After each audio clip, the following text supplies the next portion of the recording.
मारी खबर। राम राम, आप देख रहे हो मारी बोली मारी खबर। मैं आपके साथ सतेश नैन मोर और आगे इस बुलेटिन में आपने दिखावांगे हरियाणा की सारी छोटी बड़ी खबर हरियाणवी बोली में।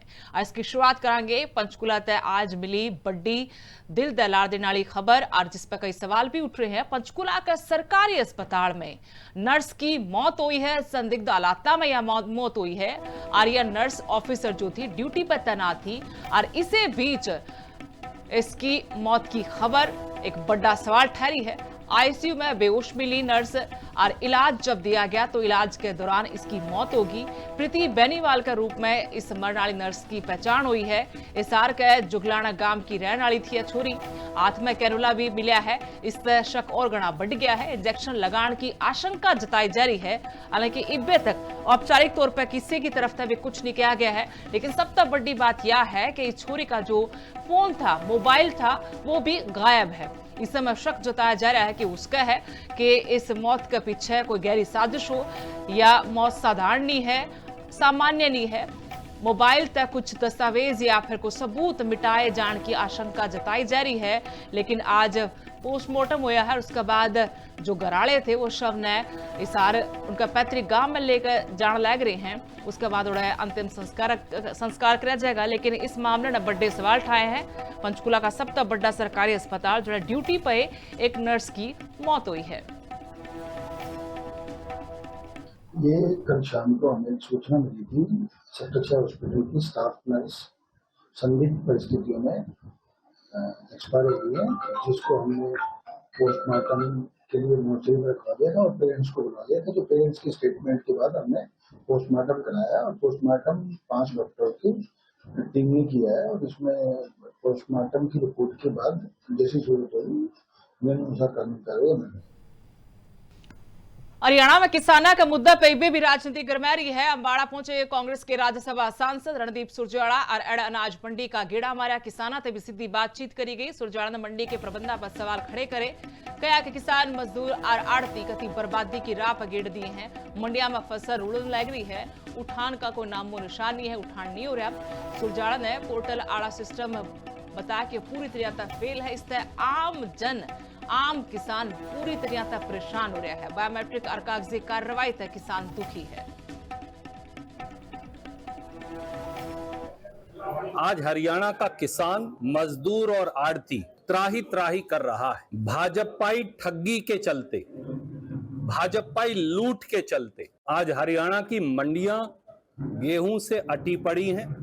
आज हरियाणा की मंडियों में ना बारदाने की व्यवस्था है, ना उठान की व्यवस्था है, ना भुगतान की व्यवस्था है। आज हरियाणा की मंडियों में पोर्टल के खेल में, पोर्टल के नाम पर किसान से, मजदूर से और मंडी के आड़ती से लूट का नंगा नाच बीजेपी की सरकार कर रही है। मंडियों में किसान के भुगतान का इंतजाम नहीं, आपके पास स्टोरेज का इंतजाम नहीं, गोदामों के बाहर भी कई कई किलोमीटरों लंबी लाइनें लगी पड़ी हैं। और अगर किसान किसी तरह से ट्रैक्टर ट्रॉली में ले आए फसल तो फिर अंगूठा काम नहीं करेगा। अंगूठा काम कर जाए, हालांकि मेहनत से अंगूठे की लाइनें मिट जाती हैं। बीजेपी के नेताओं ने कभी खेती करी होती तो उन्हें समझ आता, परंतु अगर वो काम करे तो आपका इंटरनेट बंद हो जाएगा, पोर्टल काम। रतिया में किसानों ने प्रदर्शन कराया। किसानों ने मार्केट कमेटी दफ्तर का घेराव भी कर दिया। संयुक्त किसान मोर्चा के बुलावा पर सैकड़ों किसान एड़ा पहुंचे थे। किसानों ने सरकार के खिलाफ जमकर नारेबाजी भी करी है। बीकेयू एकता उग्राह के साथ कई किसान संगठन और आए। किसानों ने मुख्यमंत्री का नाम ज्ञापन भी दिया। कणक की खरीद का काम सौखाकरण की मांग करी है। कया के जो नियम बनाए गए हैं इन तक किसान गणे दुखी हो लिए हैं। पूरी की पूरी जो प्रक्रिया है कणक बेचने की वह जटिल बना दी है। एमएसपी की गारंटी खातर भी खूब आवाज उठाई गई। बायोमेट्रिक और फोटो अपलोड आड़े नियम तक किसान दुखी हो रहे हैं।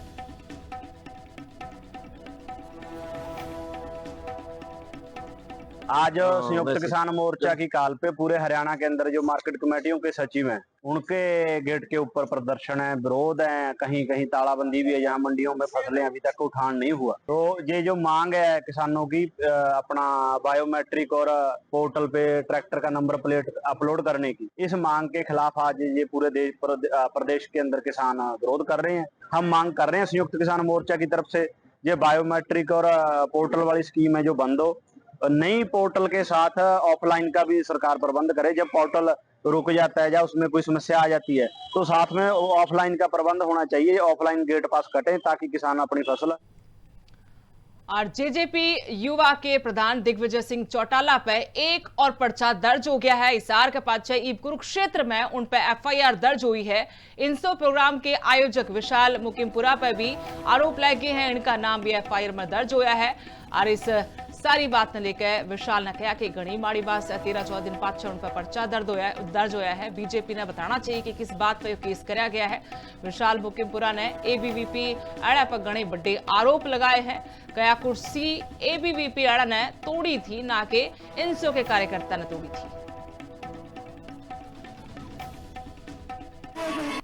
हिसार जेजेयू के बाद अब कुरुक्षेत्र विश्वविद्यालय ने भी दिग्विजय चौटाला और उनके कार्यकर्ताओं के खिलाफ एफआईआर दर्ज कर दी है। मामला 7 अप्रैल का है, जहां पर कुरुक्षेत्र विश्वविद्यालय में एक इंसो द्वारा प्रोग्राम हुआ था। उस विषय पर ज़्यादा जानकारी के लिए हमारे साथ उस कार्यक्रम के आयोजक जो है वो यहाँ पर हमारे साथ मौजूद हैं। बड़े शर्म और दुर्भाग्य की बात है, 7 अप्रैल को यूनिवर्सिटी के आर.के. सदन में हमारा छात्र संवाद कार्यक्रम का प्रोग्राम था और आज 13-14 दिन के बाद मेरे और दिग्विजय चौटाला जी और अन्य साथियों पे मुकदमा दर्ज कर दिया गया। वो एवज पूछो कि ये तो बीजेपी वाले बता सकते हैं किस एवज में मुकदमा दर्ज किया गया है। और मैं ये बताना चाहता हूँ कि जिस दिन प्रोग्राम किया गया था कुछ कुर्सियाँ तो पहले टूट रही थी, उसका भी वीडियो क्लिप मेरे पास है। और बाद में जब प्रोग्राम ख़त्म हो जाता है, ऐसा थोड़ी ना कि वन साइडेड एक पोर्शन की सारी कुर्सियाँ ही टूट जाएंगी। वो स्टूडेंटों द्वारा नहीं तोड़ी गई हैं, वो यूनिवर्सिटी के एबीवीपी के कार्यकर्ताओं या किसी अन्य साथियों के द्वारा तोड़ी गई हैं।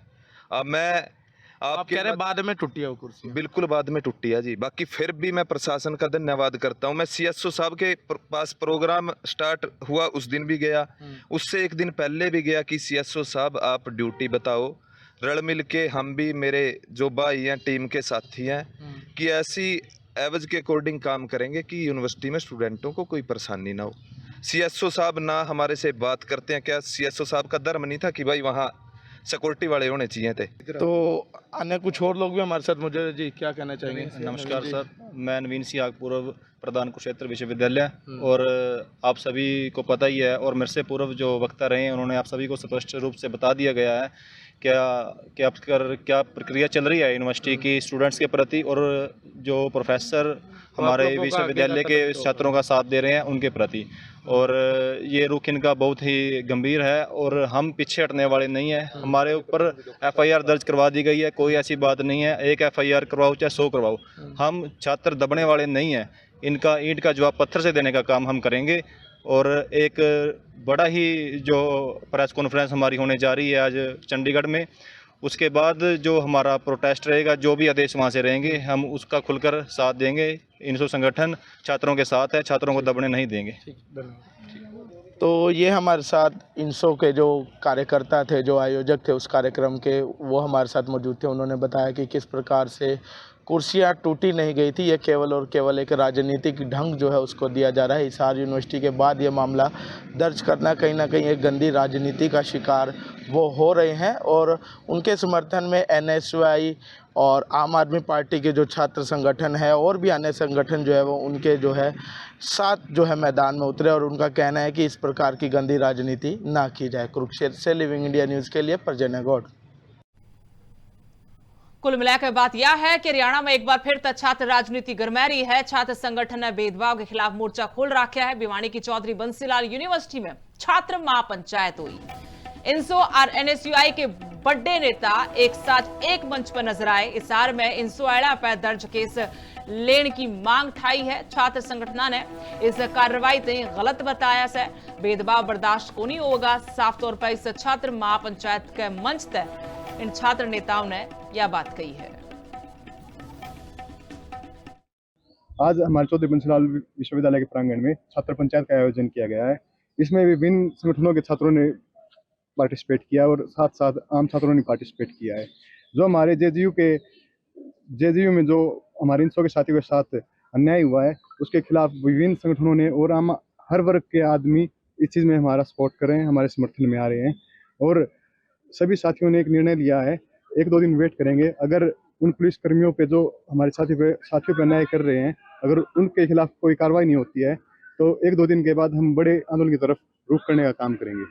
मैं जो हिसार में जो हमारा 2-3 दिन पहले जो इंसो पार्टी पड़ती है, जेजेपी पार्टी का एक कार्यक्रम था, क्योंकि यूनिवर्सिटी एक अड्डा बना लिया गया है। ये जो आरएसएस के लोग बैठे, ये अपना प्रोग्राम कर लो, और प्रोग्राम नहीं होंगे। क्यों नहीं करने दे रहे? क्योंकि उनको पता है कि छात्रों से तो यूनिवर्सिटी है। ये जो आरएसएस के लोग बैठे हैं तो 3 साल में बदल जाएंगे।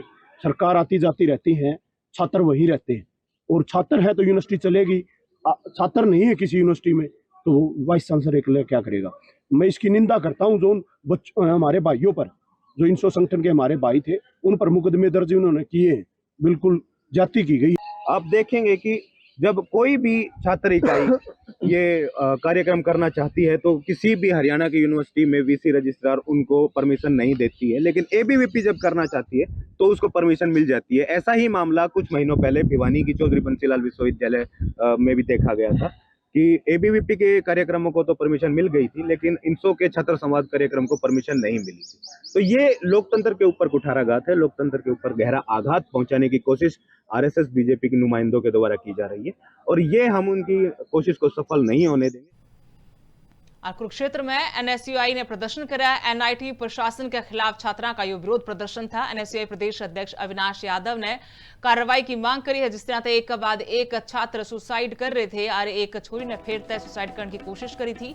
लगातार जिस तरह का माहौल है और फिर छुट्टी करनी पड़ गई एनआईटी में, लेकिन अभी तक यो खुलासा नहीं हुआ है कि आखिर किस वजह से छात्र इतने परेशान हैं और अपनी जान तक देने तैयार हो रहे हैं। दोषी अफसरों पर तगड़ी कार्रवाई की मांग एनएसयूआई की तरफ तक करी गई है और मामले की सीबीआई जांच की भी मांग उठाई है। न्याय ना मिला तो क्या कि बड़ा आंदोलन भी करांगे। हाथा में पोस्टर लेकर छात्रों ने खूब नारेबाजी भी करी।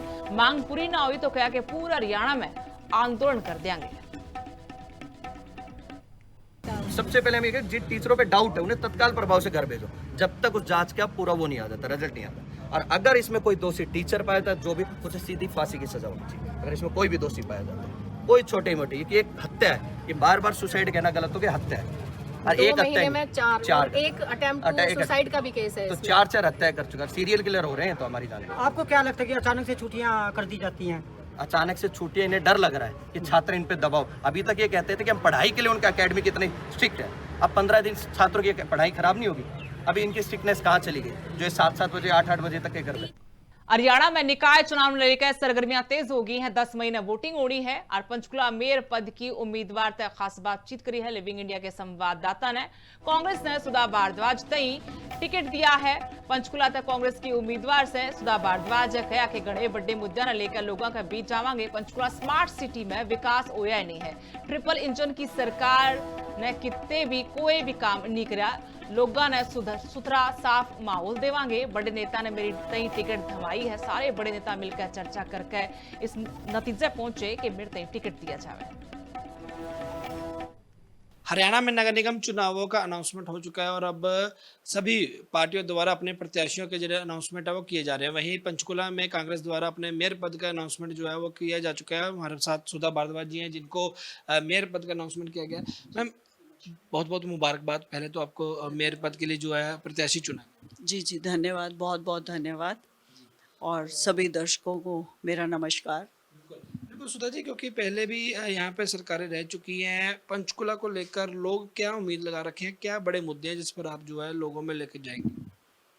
देखिए, पंचकुला जो है एक स्मार्ट सिटी की लिस्ट में है और आप देख रहे हैं कि पंचकुला की क्या हालात है, किस तरह से ये स्मार्ट सिटी से एक नीचे स्तर पर गिरता जा रहा है।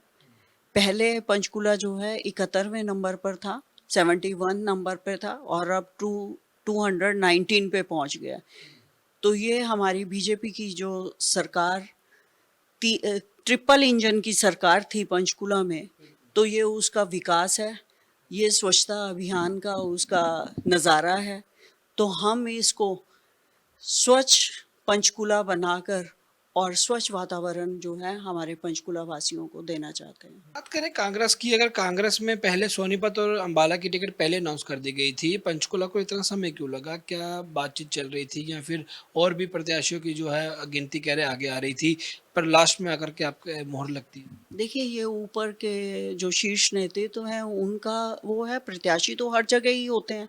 यहाँ भी 11 प्रत्याशी थे, एक सीट थी तो एक को ही मिलनी थी, तो उसमें तो जो एक को उनको ठीक लगा तो उस हिसाब से उन्होंने दे दिया। कहते बहुत मिला सीनियर नेताओं का। क्या चाहिए? सीनियर नेताओं का सहयोग भी बहुत मिला जी, सभी सीनियर नेताओं ने इकट्ठे बैठ के ये फैसले किए हैं, तीनों सीटों के सभी सीनियर नेता साथ थे। अब पंचकुला के लोगों में आप जा रहे हैं, कैसा रिस्पांस जो है मिल रहा है आपको लेकर के, कांग्रेस पार्टी को लेकर के, बाकी जो पार्षद जो टीम जो आप बना रहे हैं उसको लेकर कैसा रिस्पांस जो है मिल रहा है? अभी काम स्टार्ट, आज वो स्ट्रेटजी बना रहे हैं कि किस तरह से आगे काम किया जाएगा, तो सभी के साथ मिलके हम काम करेंगे और डोर टू डोर जाएंगे। और जहाँ तक पहले हम लोग गए हैं तो सब लोग बहुत उत्साहित हैं और बहुत खुश हैं। तो ये थे सुधा भारद्वाज जी, जो कि कांग्रेस की तरफ से मेयर के प्रत्याशी हैं, और इन्होंने जो दावा किया है कि अगर वो पंचकुला में अगर मेयर बनते हैं तो जो भी समस्याएं पिछले समय से स्वच्छता को लेकर आ रही हैं, चाहे स्ट्रीट लाइट को लेकर आ रही है, वो जल्दी इसको जो है पूरा करने की कोशिश करेंगे। कैमरामैन शिवम के साथ सहज Juneja, living India news, Chandigarh. और दूसरी तरफ महिला आरक्षण बिल पर इबे भी घमासान मैच रहा है। दोनों पार्टी बीजेपी और कांग्रेस एक दूसरे पर घने बड़े आरोप लगा रही हैं। जिला शहरी कांग्रेस प्रधान देवेंद्र ने आरोप लगाया, हम तो शुरू तय महिला आरक्षण खातर जुट रहे थे, बीजेपी देश ने बावड़ा बनाने लग रही है। 2010 में कांग्रेस से महिला आरक्षण का बिल लेकर आई थी, राज्यसभा में तो पास कर दिया, पर लोकसभा में बात नहीं बनी। 2023 में भी कांग्रेस ने पूरा का पूरा साथ दिया था।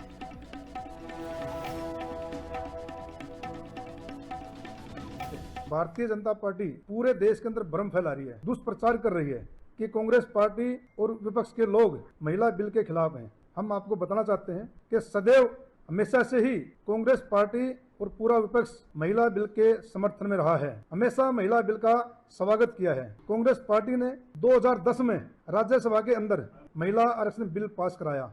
बहुत भारी विरोध के बाद लोकसभा में इसका भारी विरोध किया गया। अब सितंबर 2023 के अंदर भारतीय जनता पार्टी की सरकार नारी विधिनियम बिल लेके आई तो पूरी कांग्रेस पार्टी और पूरे विपक्ष ने इसका समर्थन किया और सर्वसम्मति से लोकसभा में भी और राज्यसभा में भी बिल पास हुआ और ये कानून बना। ये कहते हैं कि जी महिला आरक्षण बिल गिर गया है लोकसभा में, ये झूठ बोल रहे हैं। महिला आरक्षण बिल नहीं गिरा है, प्री सीमन बिल गिरा है। ये महिला आरक्षण बिल की आड़ में प्री सीमन बिल लेके आ रहे थे, जो कि यहाँ लोकसभा में गिरा है और ये देश। शहादत ने नमन, जवान मोहित की मौत हुई है और फरीदाबाद में बड्डा भाई ने मुखाग्नि दी है। चंबा में ट्रेनिंग के दौरान सर में चोट लगी थी बॉक्सिंग करते हुए। पैतृक गांव साहपुरा में अंतिम विदाई मोहित दी गई है। केंद्रीय मंत्री कृष्णपाल गुर्जर भी पहुंचे और मोहित श्रद्धांजलि दी। बीजेपी के नेता पीड़ित परिवार का ढांढस बंधाते नजर आए। इनकी अभी 5 फरवरी को शादी हुई थी। जी जी जी। 2-2.5 महीने शादी को हुए हैं जी। और वो देश पर कुर्बान हो गए, शहीद हो गए। जी जी जी।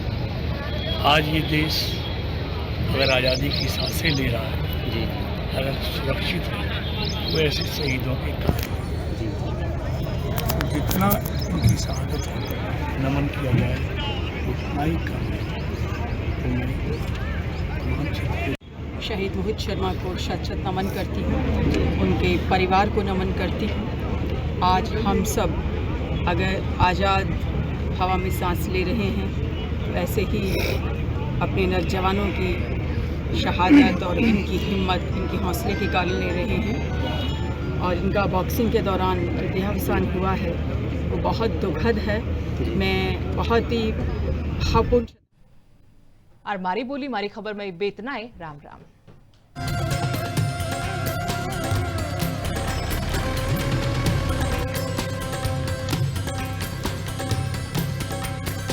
मारी बोली मारी खबर